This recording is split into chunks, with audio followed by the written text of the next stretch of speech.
أهلا ومرحبا بكم أعزائي المشاهدين في هذا الموضوع الذي لا يخص منحة البطالة، لكن هذا موضوع انتشر بشكل غير عادي في مواقع التواصل الاجتماعي وحتى عبر القنوات، الذي يخص ولي وهران وما فعله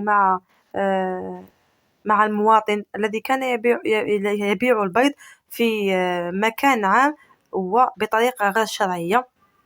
هذا موضوع اللي خلى الناس يهضروا عليه، وحنا على بالنا بلي الشعب الجزائري قلبه حنين ونيرفي ومتفاعل وما يحبش يندل وما كاش اللي يحب يندل.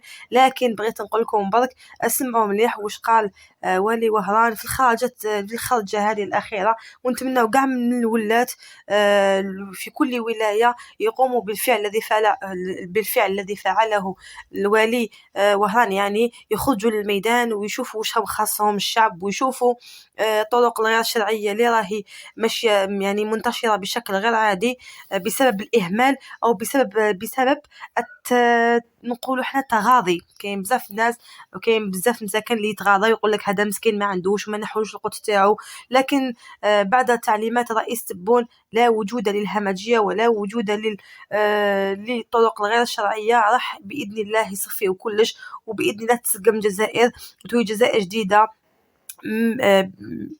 بما انه معروف بان منحة البطالة راهي موضوع جديد جامي صارت في التاريخ، وجامي الجزائري استفاد من منحة البطالة قاعد يخلص الا عام 2022، لان هناك تغيير في الجزائر وان شاء الله الى الافضل. حنا ما نشوفوش الكوتي غير السلبي ولا الجملة التي اثارت الجدل، لكن حنا نشوفوا باللي الفعل الذي قام به في الميدان هو فعل رجولي وعملي، وكان عنده الحق 100% في الفعل تاعو. نورمالمون اي انسان يخدم بطريقه غير شرعيه كيشوف مسؤول جال عنده يطبق الشو قبل ما يروح ليه وهو يقولوا طبق الشرك، يعني كل واحد يفهم روحه، واللي يحوس على خدمه يروح يطبطب للبيبان للوزراء للمسؤولين.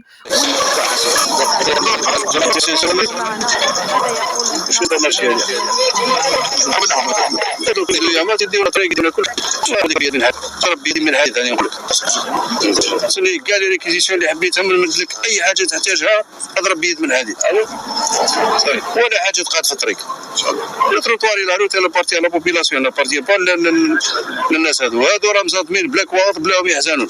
جيت تهضر معاه يقول لك زيد مد لي اللي مليه باش ندخل حاجتي انا كيش بلا كيما هذا. سبحان الله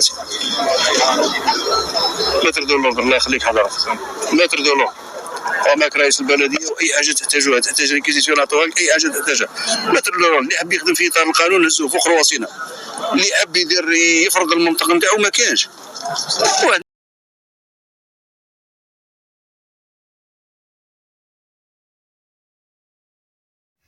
هنا كلامه كان واضح جدا. هنا هذاك الطريق كان طريق عام غلقوه كامل العمال، يعني ماشي العمال، غلقوه كامل المواطنين بطريقه غير شرعيه، ولات طريطوار معمره بالسلع بمختلف السلع سواء السلكيه او السلع المعدنيه او حتى الاكل العشوائي، الاكل اللي يجي على برا بدون مراقبه وبدون اي يعني تسريح.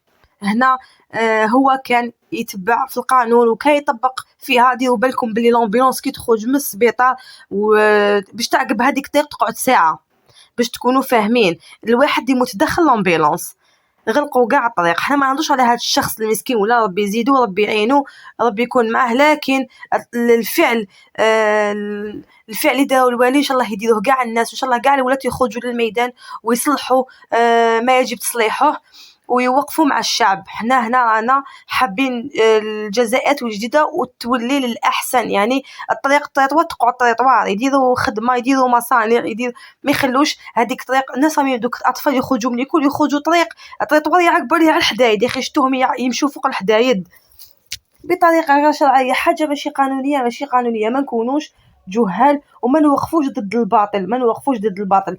كان يخدم بشكل غير قانوني يرفد قشو بلا ما يتحاوز، ولا يوقف له يغلق قشو يستناه يجي يهضر معه بشكل عادي، بصح باش يقعد يبيع وشاف رئيس جاي ولا والي جاي. هنا عدم الاحترام، يعني باش نكونوا واضحين هنا هو اللي تجاهل الموضوع. لازم يكون كاين احترام بين الوالي والمواطن باسكو كاين صله تواصل بيناتهم. هو يخدم